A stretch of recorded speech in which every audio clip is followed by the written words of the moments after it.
Deployment is one of the first things you do in any game of 40k, and just happens to be one of the most important aspects. Players can win or lose games before they even begin. So, in this video, I'll be discussing the tactics behind proper deployment in Warhammer 40,000, the core mechanics of the deployment step, and some advanced concepts for you to improve your games of 40k during that deployment phase.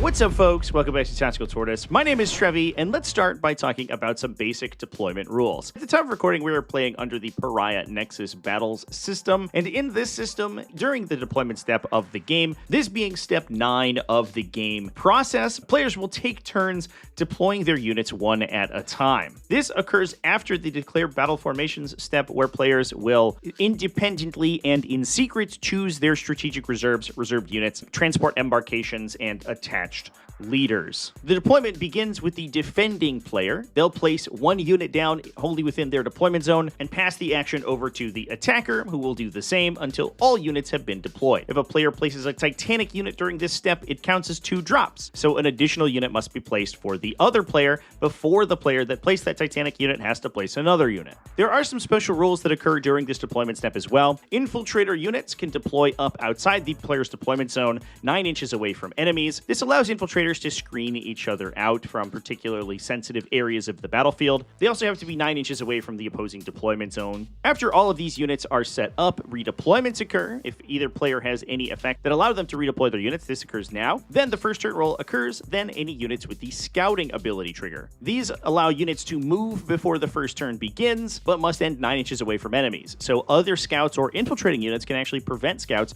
from being able to complete this move where they want to. Units with scout or infiltration are often referred to colloquially by the community as forward operators. Then the first turn begins. It is important to note that the redeployments occur before you know who is taking that first turn, and scouting moves must be fully completed before any secondaries are drawn on the first player's first turn. The scouting moves are also begun by the player who is taking first turn. So with some basic rules out of the way, let's hop over to Tabletop Simulator to talk about some of these deployment concepts.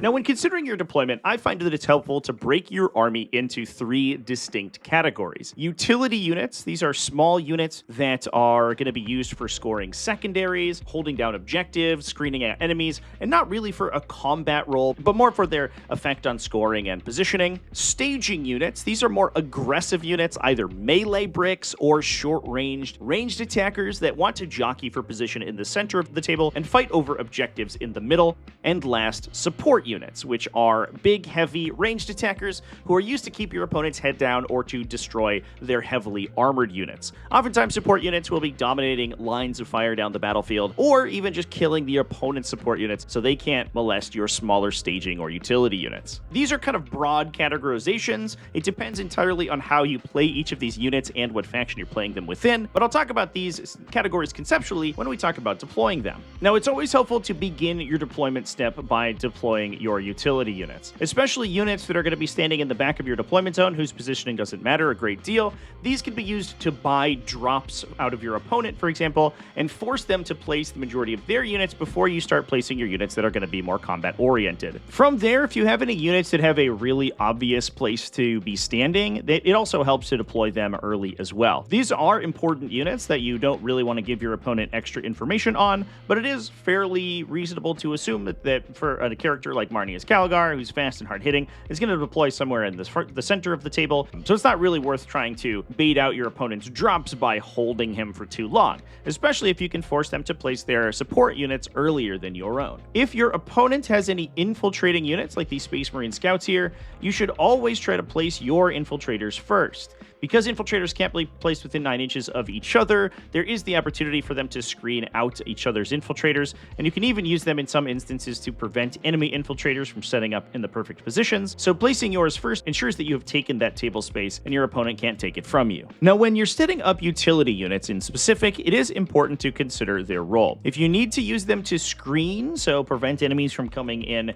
9 inches of your units to protect your more valuable units from deep strikers or strategic reserves, it's important to place them in a position where they can easily move in order to get to the spot that they're trying to screen. If you're using them to score, it's similarly important that you place them close enough to reach important objectives. It's also important to place them in a position where they can score secondary objectives that you could draw on turn 1 if you're using tactical objective scoring. As a rule of thumb, I always find it's important to have a utility unit that can move to stand within 3 inches of the center of the table, and 1 or 2 in the sides of the table in areas where they can move to get containment. This crosses off most of the difficult secondaries that you can draw turn 1 that you might not be in position to. If you have a unit that can get to within 3 inches of the center of the table, they're going to be able to score you secondaries very easily, like area denial, establish locus, extend battle lines, or secure no man's land. Obviously, units around the sides of the table, especially if they're outside your deployment zone, can help you score containment if you draw it turn 1. And I do find that players often give up victory points by not setting themselves up to score those secondaries on the first turn. In addition to that, it's also important to get your utility units in a position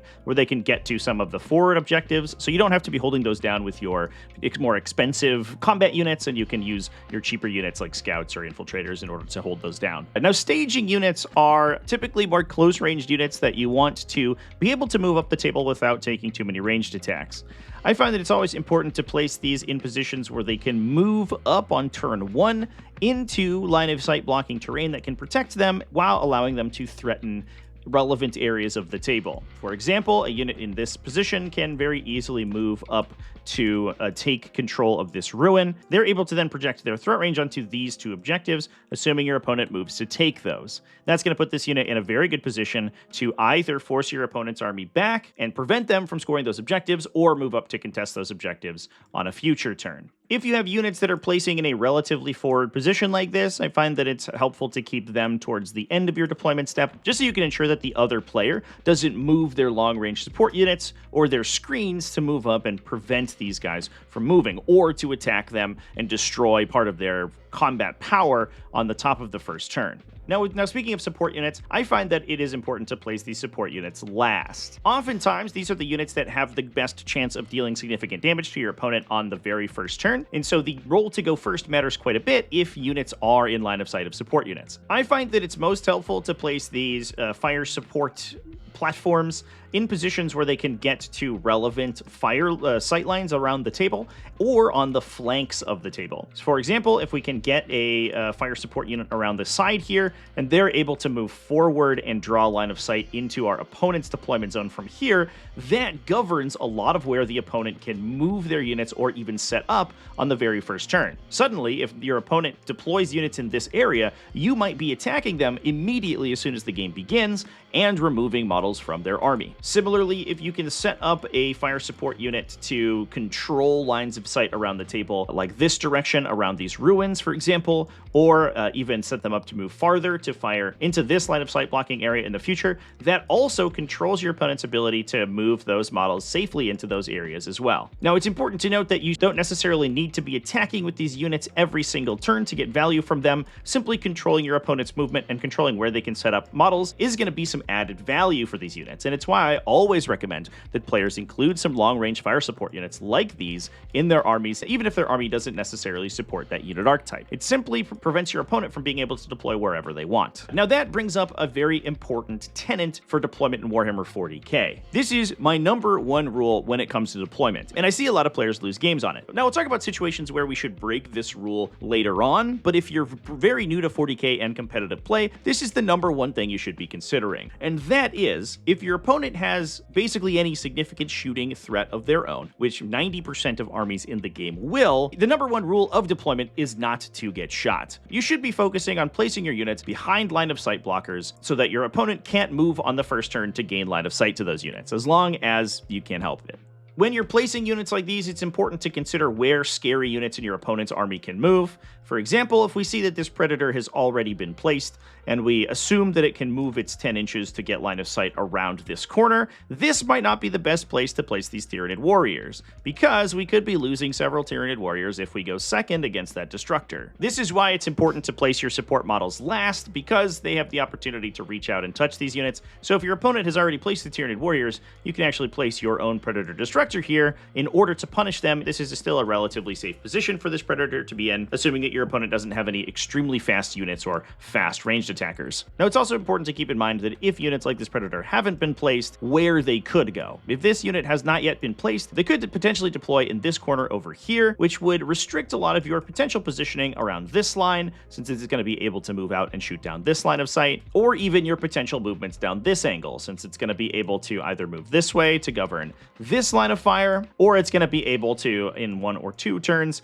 move into a position to shoot down this line. So making sure that you can pre-measure out the prospective positions of your opponent's units is also important when ensuring that you don't get shot on turn 1. Now, the number 2 rule of deployment is to always pre-measure your positioning. Whether that's pre-measuring where scary units in your opponent's army could go to make sure they can't gain line of sight to you, or you're preventing them from getting optimal positions, it's also important to make sure that you have room for your own models, and you can place them in such a position that they can start each round inside your most important auras. In these cases, I like to place proxy bases or just pre-measure where my models would be positioned, while just informing my opponent that this isn't my actual placement, and this is just a perspective or possible position that I could put my models in. Especially for larger units like battle tanks, finding out that after you've positioned most of your army, suddenly you don't have room to place the battle tank behind the ruin that you thought would protect it is a little awkward, because you can get those units killed right off the bat, or give up very valuable places to put them. In these cases, it's always important to ensure that when you're positioning these units, you always know if you have space for your models, and any additional information that would give your opponent when setting up their army is usually less valuable than simply being in the perfect position for your models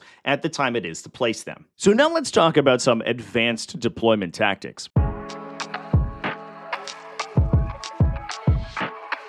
Once you feel that you have a handle on the basics and are comfortable with piloting your army, there are some additional considerations to take into account in order to get the most out of your deployment step. The first thing is to consider your opponent's army when looking at deployment. Knowing what forward operators your opponent has and how dangerous they are can be crucially important. If they have very fast-moving units, scouts, or other styles of aggressive units that could charge you or get up to movement block you on turn 1, consider walling them off by placing your own infiltrators across their paths of movement to prevent their advance. This gets tricky if your opponent has their own infiltrators, but in the worst case scenario, you can also place your own utility units in front of your more important stuff to bubble wrap them and prevent fast enemy units from getting in to charge them. It's also important to think about your opponent's ability to attack you as well. If they have placed their ranged units or have areas of the deployment zone that they will be able to fit ranged units, consider the units that they potentially could attack you with. Can't get this guy here, right? I do see over this wall, I think, or at least through the window, but I don't think that matters. Oh, I do see over the wall. I'm a big boy. So I think I could if I was here. And I can come up and shoot with everyone. So let's consider, for example, that our opponent has placed a unit like this tactical squad with a single las cannon, a long-ranged attacker that's only going to shoot 1 shot and cap out at 7 damage. When we're setting up this Vindicator, we can set it up along this line. It will still be in a potential position where the las cannon can move out to shoot it, but we're not in grave danger here. So in this instance, a deployment like this could be worth the risk. You stand little to no chance of getting your unit killed by that one attack. You gain some table space to place your unit in, and you might even encourage your opponent to move out and attack with that single attacker. If they do so, they stand pretty little chance of gaining a lot of advantage from it, but your own battle tank can turn around and kill them on the swing back, which forces them to then consider their own movement when they're positioning that unit. You can make a similar consideration if your opponent is not well statted to kill you. Even if they have a significant presence in a particular position of the battlefield, a acid spray Tyrannifex here, for example, this is not a well-suited weapon at dealing with heavily armored vehicles. So the position of a heavily armored vehicle here is going to dissuade that unit from moving up. And while they could come out and attack you, it's unlikely to do that much damage, and you're simply going to gain the lead in attrition and board presence by taking a more aggressive posture on that flank. The same is true vice versa. If you are a high model count light infantry unit, like a big mob of orc boys, that's not really worried about low volume anti-tank shooting, even if your opponent can shoot you turn 1 with a Devastator squad firing several las cannons, that's not going to do enough for you to really take much notice. Lastly, it's also to consider the usefulness of each of your units in your matchup, and the difficulty your opponent has in killing them. For example, a laser destroyer is not a great weapon against a horde of enemies, but your opponent might not see it that way, and instead see a high-value target that they could easily kill in the early game. You can play more aggressively with units like this that aren't as useful in that matchup, as long as you encourage your opponent to overextend to attack attack them. In this way, you can use such units as bait to force your opponent to overextend, and if they don't, you can use them as useful utility units as the game moves on. We actually had a brief discussion about a concept like this on a live streamed game that I commentated from Ruben Zhao, a multiple grand tournament winner. I'll include that clip here. Well, that was easy. All right, see ya. That's an extremely aggressive place to put that Reaper. It did force the fight, right? Did you put that there because it wasn't useful in this matchup? So you just wanted to get me to expose something to start the trading war? So and with Reapers, I always deploy them in a way that if it's used, it's not very useful against you, right? So I just put them in the open.